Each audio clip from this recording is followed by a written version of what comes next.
Now to the race against time. An American woman still being held by ISIS after the world learned the news. The death of 26-year-old American Peter Kassig, the young aid worker and former Army Ranger whose parents made an impassioned plea for mercy.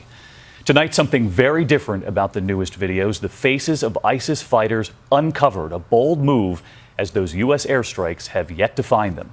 ABC's chief investigative correspondent Brian Ross with the fears over that American woman tonight.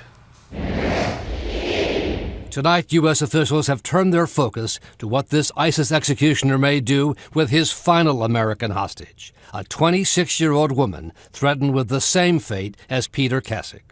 Today in Indianapolis, Kassig's parents, Ed and Paula, asked for prayers for their son and for the others still being held captive. Pray also for all people in Syria, in Iraq, and around the world that are held against their will. Our hearts are battered, but they will mend. The world is broken, but it will be healed in the end. Their 26-year-old son, Peter, was in Syria as a volunteer medic. In captivity, Kassig even converted to Islam and changed his name to Abdul Rahman. But none of that made any difference to ISIS. This is Peter Edward Kassig.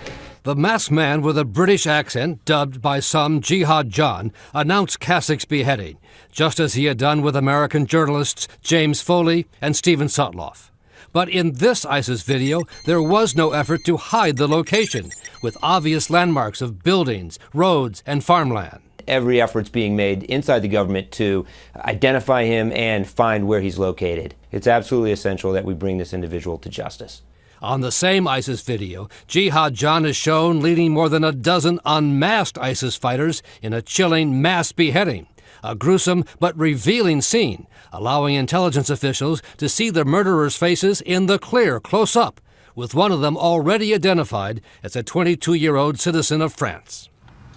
One person not seen in that video, as U.S. officials pointed out to us today, was the young woman who was captured more than a year ago and is now believed to be the last American hostage being held by ISIS, David. All right, Brian Ross, thank you.